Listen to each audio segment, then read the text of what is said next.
Hola, bienvenidos al canal de Dani Fernández. En este vídeo os dejo una guía para entender la situación inflacionaria que tenemos ahora mismo sobre la mesa. Vamos a tocar de todo, desde los problemas de suministros en las cadenas logísticas hasta la guerra de Ucrania. Por supuesto, también vamos a hablar de la responsabilidad de la política monetaria y la política fiscal en todo este jaleo inflacionario. Es decir, los gobiernos y los bancos centrales suelen culpar a lo que los economistas suelen llamar factores o shocks de oferta, pero pocas veces se dan cuenta de las políticas de demanda, que son precisamente esas políticas que ellos dominan, y que son las que, a mi juicio, están detrás de los principales problemas de inflación que sufre hoy en día el mundo. Vamos a ver que la situación de inflación que vivimos actualmente tiene muchísimos paralelismos con la situación de los años 70, al menos en el mundo desarrollado. Tenemos que recordar que esta inflación de los años 70 se acaba al principio de los 80 con una subida de tipos muy violenta y una recesión. Es posible que ahora mismo la única cura para que la inflación no sea o no se convierta en una inflación crónica sea una recesión mundial. Vamos a ver también que estas políticas de demanda de los gobiernos tienen problemas graves de índole microeconómica. Así, resumiendo mucho, aunque lo vais a ver más en profundidad en el vídeo, en la entrevista, no hay mecanismo de precios en el gasto del gobierno. Así que no sabemos si estamos dedicando los recursos a los usos más valorados por los consumidores. En definitiva, estamos ante la tormenta perfecta para la inflación. Y eso, por desgracia, es lo que estamos viviendo ahora mismo en directo. Y bueno, este vídeo es un fragmento de una entrevista que me hizo Alberto Mera en su más que interesante podcast sobre Bitcoin. Y bueno, pues espero que os guste la entrevista. Allá va. Puedes empezar con tu análisis así un poco general de la situación, lo que estás viendo, un poco dónde estás también, porque es interesante, creo, y luego ya vamos metiéndonos al detalle. Vale, perfecto. Bueno, pues mira, el análisis general de la situación de inflación en el mundo, luego vamos a, si quieres, un poco al tema concreto de los países en desarrollo, pero el análisis general es un análisis, pues, una situación muy complicada, una situación donde, pues, tuvimos todos esos problemas de las cadenas de suministros que estás hablando ahora, que pues, quizá no merece la pena meterse en detalle con eso, pero la idea es que todo el mundo echó la culpa de la inflación a eso. Y muchas veces, pues eso, evidentemente eso está ejerciendo un impacto muy fuerte y la guerra también, pero nos estamos olvidando, pues quizá de lo más importante, que es qué ha pasado con las políticas de demanda, es decir, de dónde saca gente dinero para demandar tantas cosas. Y esas cosas son las que están ejerciendo muchas veces una presión sobre esa cadena de suministros. Es decir, te lo voy a poner de otra manera. Una recesión es naturalmente deflacionaria, básicamente por cómo funciona el sistema de crédito mundial, pues que generamos dinero dando crédito. Y cuando hay recesiones, el crédito se va al suelo. Entonces, lo más normal es que cuando hay expansiones económicas, el crédito crezca más rápido, se dice que las finanzas son procíclicas, el crédito crezca más rápido de lo que crece la economía. Y por tanto, hay una tendencia muchas veces inflacionaria, nunca muy grave, porque los bienes y servicios también crecen, pero hay una tendencia a ver más inflación cuando hay expansión económica. Y exactamente igual cuando hay recesión económica. Pensemos cómo estaba el mundo desde 2009. Pues bueno, pues tiene todo el sentido del mundo que la inflación no creciera demasiado, porque a pesar de que los bancos centrales estaban haciendo un montón de cosas para incrementar la cantidad de dinero, los bancos privados estaban muy asustados y no daban crédito. En España no han empezado a dar crédito hasta casi, han estado una década. Los bancos restringiendo el crédito cuando antes lo habían estado expandiendo mucho. Por tanto, como digo, como funciona hoy el sistema financiero, básicamente, pues tiene todo el sentido del mundo que las recesiones sean deflacionarias. Ahora bien, ¿qué ha pasado? ¿Qué ha pasado y por qué la situación actual se parece muchísimo a la situación de los años 70? Pues lo que tenemos es unas políticas muy agresivas de lo que se llama de demanda. Las políticas de demanda básicamente son política fiscal y política monetaria. ¿Qué es lo que haces? Pues básicamente el Estado gasta mucho, eso es una política fiscal, gasta mucho más de lo que ingresa, entonces expande se dice que, yo tengo problemas con esta definición, pero bueno, te voy a decir lo que suelen decir los economistas. El Estado expande la cantidad de demanda de la economía gastando más de lo que ingresa y endeudándose. Y esa demanda que expande, es verdad que a corto plazo tiene un efecto expansivo. No sé, pues el Estado hace una nueva carretera, pues si hace una nueva carretera tiene que contratar a gente que haga esa nueva carretera, entonces pues demanda más, no sé, pues petróleo o alquitrán, demanda más cemento, demanda más operarios, demanda más ingenieros. Entonces todo eso tiene un efecto expansivo a corto plazo sobre la economía y todo eso por un efecto los keynesianos llaman multiplicador, pero bueno, es un efecto renta o ingreso derivado, pues toda esa gente le entra dinero y a su vez hace gasto en la economía y a su vez pues impulsa la actividad económica. Sobre eso no hay mucha duda. El problema es, pues evidentemente hay un problema de índole microeconómica que los macroeconomistas no van a entender nunca en su vida, que es si necesitamos o no necesitamos esa carretera. A lo mejor no la necesitamos. Y el Estado no sabe porque nos regala, bueno, el Estado no regala nunca nada, evidentemente, pero lo quiero decir, no hay un sistema de precios en el que el Estado, en el que el Estado diga, pues esa carretera debería ir del punto A al punto B. Lo que hay es un sistema político, de incentivos políticos, de por qué va del punto A al punto B, no hay un sistema económico, ¿no? Probablemente esos recursos están mejor utilizados en otro lado. Pero bueno, como vamos al tema monetario, simplemente pues, quiero dejar claro que el Estado lo que hace son tonterías con nuestro dinero, pero la idea clave es que sí tiene un efecto expansivo a corto plazo. Y luego está la política monetaria. La política monetaria, básicamente, y usualmente va de la mano de la política fiscal, la pregunta es cómo el Estado sufraga estos gastos de la política fiscal. Se dice, el principal ingreso del Estado pues son impuestos. A veces algunos estados, no es el caso de España, pero algunos estados tienen empresas públicas que también le generan ingresos o, no sé, fondos soberanos se llaman regalías usualmente. Bueno, pues básicamente, pues si tengo petróleo en el país, les obligo a las petroleras a que me den dinero y cosas de esas. Pero en la mayor parte de estados del mundo se sufragan con impuestos. Pero claro, si yo tengo que hacer una política fiscal increíblemente expansiva, que es lo que estamos hablando ahora, pues por lo que no tengo, bueno, la quiero hacer, que eso le gusta mucho a los políticos, regalar dinero, pues tengo que endeudarme. O sea, si quiero expandir demasiado y no tengo ingresos, o sobre todo, además es que no quiero tenerlos, porque quiero tener la política fiscal expansiva, es eso, gastar más de lo que ingreses explícitamente, me tengo que endeudar. Y los mercados de deuda, pues usualmente, pues igual que a cualquiera de nosotros, los mercados de deuda nos ponen límites cuando pasamos ciertas líneas rojas. En los sistemas bancarios se sabe bastante bien. Bueno, tienes una serie de ratios y a gente que pasa estas líneas rojas en los ratios les dicen no eres sujeto de crédito, o si te voy a prestar unos tipos de interés brutales.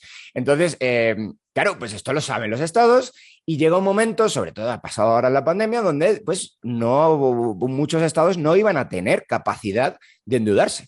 Querían hacer la política fiscal expansiva y no iban a poder hacerlo, lo iban a tener que hacer quebrando, básicamente, o casi quebrando. Entonces, aquí es donde viene la magia monetaria. ¿Y qué es la magia monetaria? Bueno, pues básicamente el Banco Central, el tipo que está en el Ministerio de Hacienda, se reúne con el que está en el Banco Central, en la misma sala, que se supone que esas cosas están prohibidas, y les dice, tú me vas a comprar el déficit. O sea, tú me vas a comprar la deuda pública. Y no me la va a comprar nadie más que tú, porque sé que si me voy al mercado no me la va a comprar nadie. Yo tengo hecho los cálculos para Europa. En Europa en toda Europa, no solo Unión Europea, la deuda que se emitió en 2020, que es una deuda brutal, porque claro, la actividad económica cayendo y el Estado regalando dinero a todo el mundo, pues toda esa deuda, que fue una deuda, como te digo, pues casi, pues a nivel europeo, a nivel completo europeo, también Estados Unidos, en general todos los países han hecho esto. Una deuda brutal. ¿Qué ha pasado con esa deuda? Bueno, pues más del 100% de la deuda, más del 100% de esa deuda que se emitió ese año, la compró el Banco Central. Pero fíjate lo que te estoy diciendo, es una deuda, es algo que sí, de verdad, cuando uno como analista o como interesado en estos temas ve el dato y dice, pero esto es una burrada, esto es una barbaridad, esto no puede ser. Tiras más deuda que nunca y no solamente no tiras deuda al mercado, sino que recoges deuda del mercado. ¿A qué me refiero con recoges? El Banco Central compra toda la deuda de ese año y algo de la deuda que había antes, en los años anteriores. El dato para el Banco Central Europeo es el 120% de la deuda en 2020. En 2021, lo estoy diciendo ahora un poco de memoria porque no tengo el dato delante, es el 80%. Que, por cierto, 2021 también muy interesante. En 2020 nos dicen nos vamos a endeudar. 2021 lo devolvemos porque ya vamos a estar en expansión económica. Ha habido expansión económica, o rebote más bien, y no solo nos ha devuelto, sino que el déficit sigue siendo enorme. Es decir, los políticos nos van a mentir siempre diciendo que hay una emergencia y al año siguiente, cuando ya no haya emergencia, igual van a seguir gastando. O sea, lo que quieren es pasar la barrera y una vez que la pasaron, pues te jorobaste. Y claro, pero ese te jorobaste, lo que ha pasado es, como te digo, pues le han tirado la deuda, básicamente, al Banco Central. Y además, han utilizado toda la banca privada para dar créditos blandos, con garantías. ¿Qué es esto de garantías? Pues en España se habla de, no sé si la mayor parte de tus seguidores están en España o no, en España son los créditos ICO, que son, pero esto ha pasado en todas partes del mundo, son créditos que te da o un instituto oficial o el instituto oficial los garantiza. ¿Qué significa que los garantice? Oye, pues yo soy Dani, le doy un crédito, soy un banco y le doy un crédito a Alberto. ¿Y Alberto me va a pagar o no me va a pagar? Pues si yo estimo que está complicado porque Apple ha perdido ventas por la pandemia o por la guerra o por lo que sea, pues el banco dice, cuidado, cuidado que no me va a pagar. Pero ¿qué tal si llega alguien y me dice, si no te paga Alberto, te pago yo? Y además es alguien que le puede meter la mano en el bolsillo a los demás, que es el Estado, básicamente. Pues entonces yo ya digo, bueno, no está mal, pues, si me lo garantizas, pues el Estado español, bueno, el Estado de todas partes del mundo, pero el español lo ha hecho lo ha hecho con unas características muy concretas que son todavía peores, ha dado unas garantías de muy largo plazo, bastante grandes, y claro, pues el sistema privado, en vez de caer la cantidad de crédito, que es lo natural, que es lo que estábamos hablando antes, en una deflación, ha incrementado la cantidad de crédito en mitad de una recesión como no se ha conocido desde los años 30.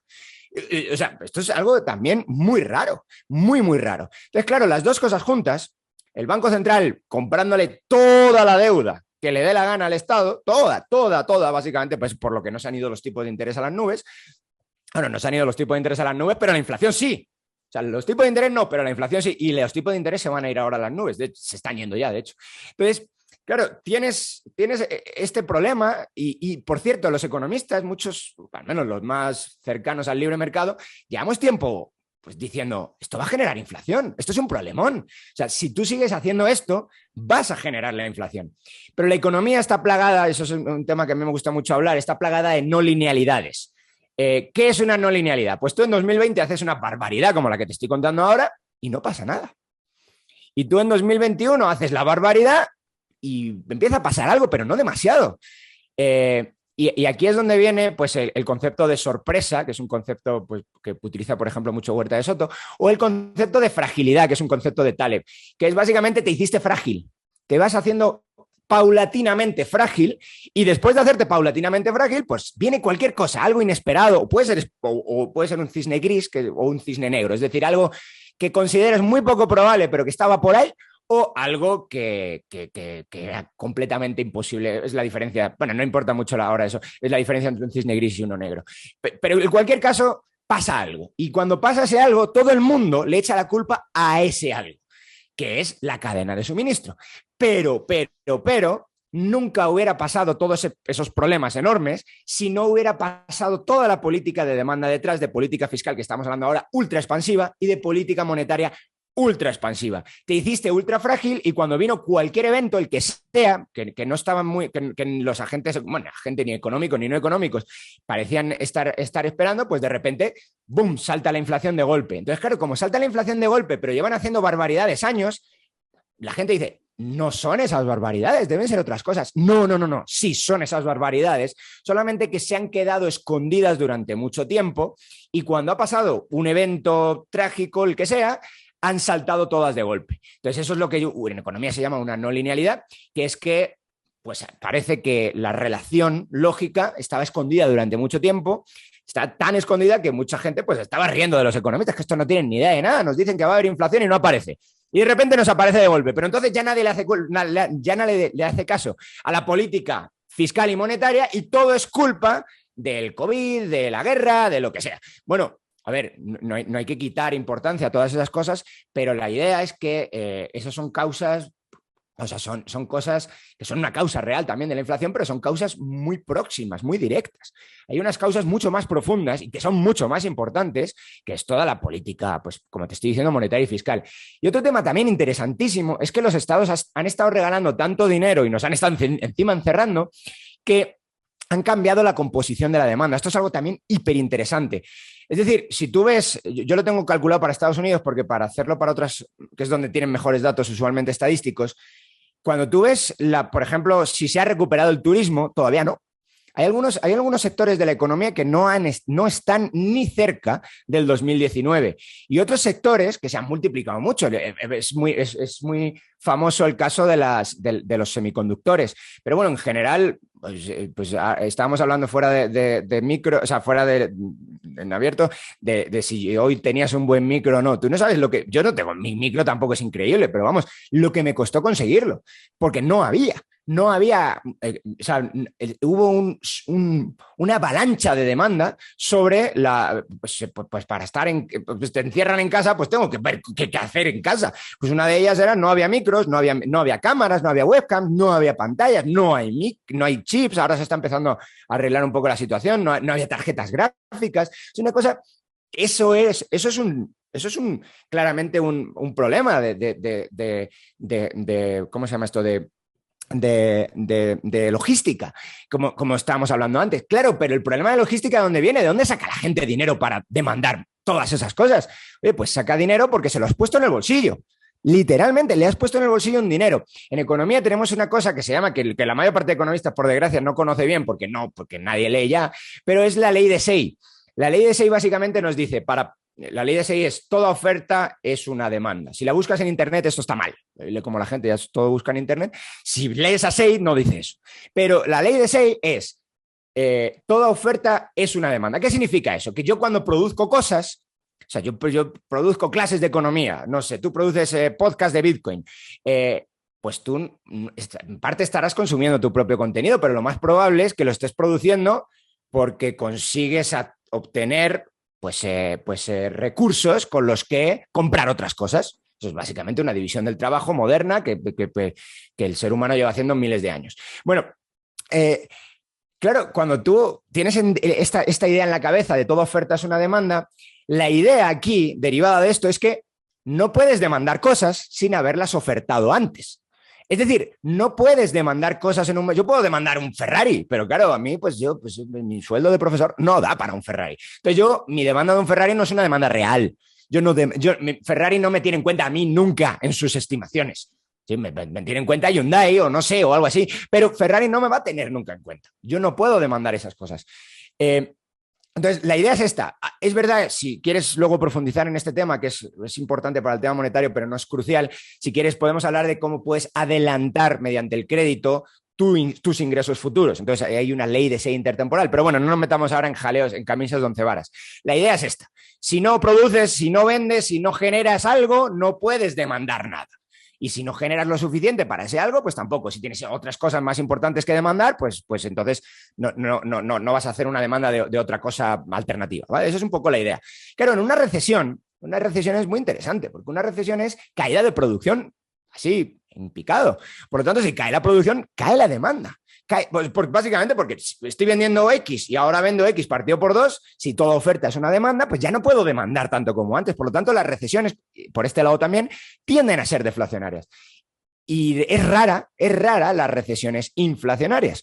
Y como digo, esto ha pasado, pues al menos en la historia moderna, 2 veces. Como te digo, en los 70 y como te digo, ahora. Y nos parecemos mucho a la situación actual, a la situación de los años 70. Entonces, ya voy cerrando este tema. Ya has visto que si no me paras, a mí me gusta demasiado hablar, Alberto, así que te insto a que si me voy mucho por las ramas lo hagas. Me has tomado la palabra. Cuando he dicho que ibas a hablar tú, has dicho que sí. Sí.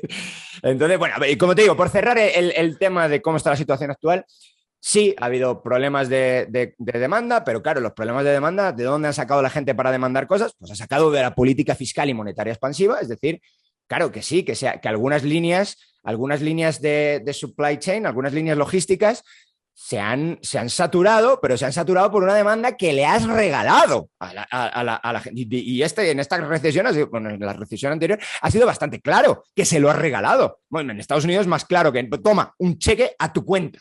Sí, en Europa ha sido no tan explícito, pero ha sido un cheque a la cuenta de la empresa para que no te despida y te siga pagando el salario, que al final no es tan diferente. Es un poco diferente, algo diferente, pero de forma general más o menos tienen las mismas consecuencias. Entonces, claro, gente demanda, la gente la encierras, que es otra política pública. Y si la encierra, pues evidentemente va a cambiar la composición de su demanda. Ya no va a demandar cosas que tengan que ver con servicios, con ocio, o con ocio que tenga que ver con el servicio, va a demandar cosas que tienen mucho más que ver con la manufactura. Entonces, claro, la manufactura pues, ha tenido un shock brutal por todos lados. Y especialmente, bueno, estábamos poniendo antes el ejemplo que es muy vistoso de los semiconductores, pero bueno, hay un montón de ejemplos más. Entonces, la idea es esta. Y luego el jaleo que hay en el mundo de la energía es algo similar, ¿eh? La, la, la, producir una unidad de PIB, un dólar de PIB, un euro de PIB con servicios es relativamente poco intensivo en energía. Pues, mientras que producir un dólar de Producto Interno Bruto, producir una unidad de valor con manufactura es mucho más intensivo en energía, mucho más. Entonces, de hecho, bueno, tengo por ahí el cálculo entre 5 y 6 veces más. Claro, generas un cambio abrupto en la composición de la demanda y no solamente generas un problema en la cadena de suministros, sino que además generas un problema en la cadena energética que produce esos suministros. Es decir, es un desastre por todos lados y todo el mundo le echa la culpa que sí, que al COVID, que lo que te da a ti la gana, pero son políticas públicas derivadas de... y esto es algo también que era medio impredecible, pero claro, otra de las cosas de la teoría de la complejidad. Si no estás muy seguro de cuáles son los resultados de una política, no la hagas, porque vas a tocar cosas y que son impredecibles en un primer momento y es lo que... Y ahora estamos sufriendo las políticas de hace 2-3 años, las estamos sufriendo en directo.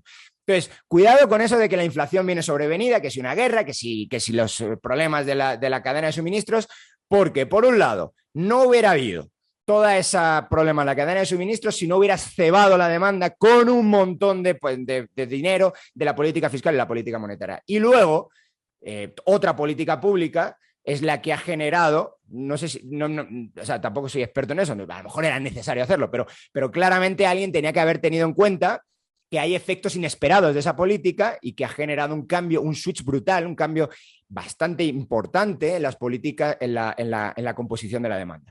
Entonces, por todos lados tenemos lo que los economistas o financieros llaman una tormenta perfecta para la inflación. Tenemos problemas de oferta, porque es incapaz de dar salida a toda la demanda que hay, y problemas de demanda, que es que la cebaste, la ultra cebaste.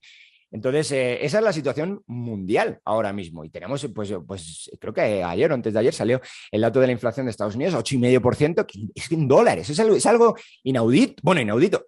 Años 70. Nos tenemos que ir a los años 70. No hay un dato de inflación tan malo desde el año 81, que es básicamente justo antes de que Reagan llegue y diga, aquí hay que poner esto en orden. Y puso en orden con una recesión. Y esa es la disyuntiva que tenemos ahora. Sí. O pones la inflación en orden o viene recesión. Y si no pones la inflación en orden, igual va a venir una recesión más adelante, pero cuando ya no tengamos ninguno dinero.